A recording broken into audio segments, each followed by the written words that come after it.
Shaykh, Allah, is the stabilizing force in that place. Akbar. It's the stabilizing place. It's stabilizing. People come to him for khusumat, and people come to him, and he's unifier. He's always unifier. Rahmatullahi ta'ala. He always cared about the ummah of the Prophet sallallahu alaihi wasallam. He's always caring about the ummah of the Prophet sallallahu alaihi wasallam.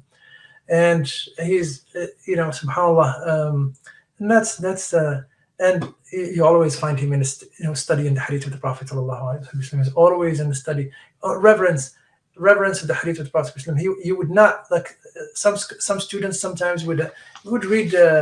We were reading Sahih Muslim with him. We were reading Tahdib Tirmidhi with him, and some of the students sometimes when the adhan is called, they put the book. It's not on the ground, but they put something on it. They put a pen or a pencil on it, and Alhamdulillah say would point to it. The Allah is like, don't put anything on the hadith of the Prophet. Wow. I mean, the book. It's a book. You know what I mean? Don't put anything on the hadith of the Prophet. Nothing. And the students, when we just came into the madrasa, students will tell us, we do something like that, and we say, the Shaykh will tell you. No matter who you are, the Shaykh will tell you. Rahmatullahi ta'ala. His generosity is amazing. His haya is, you have no, subhanallah al-azim, his eyes is always to the ground. His haya is an amazing, it's a state of dhikr all the time.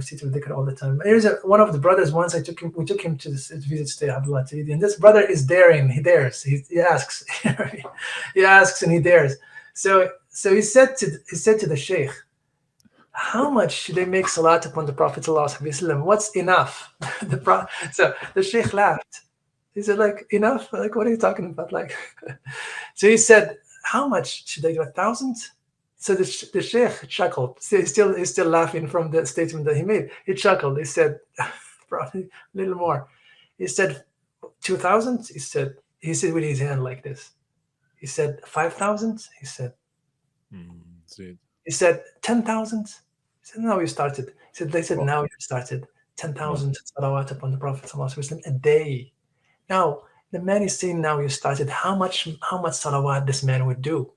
I was just thinking, like, how much salawat this man does on the Prophet ﷺ. And you could see it in their hal. You could see it in their, in the way they behave and so on. And that's why the hadith for them, the hadith of Rasulullah ﷺ was not something that a dead person will read. They're not talking about those isnads and those things in a way that it's just an academic thing. It was a devotional thing. It was an affirmation of the love to the Prophet ﷺ. It was their way to connect to him on a daily basis, on every hadith, with every hadith. There is a hadith narrated by Sayyidina Abdullah ibn Abbas. Hadith is weak, but he said that when the Prophet ﷺ spoke, in Isnad, the Isnad is weak, but the hadith is sahih. When the Prophet ﷺ spoke, they saw that light will come out of his mouth. That light is embedded in those hadiths, in the hearts of the people who narrate, in the hearts of those, and from one generation to another generation to another generation.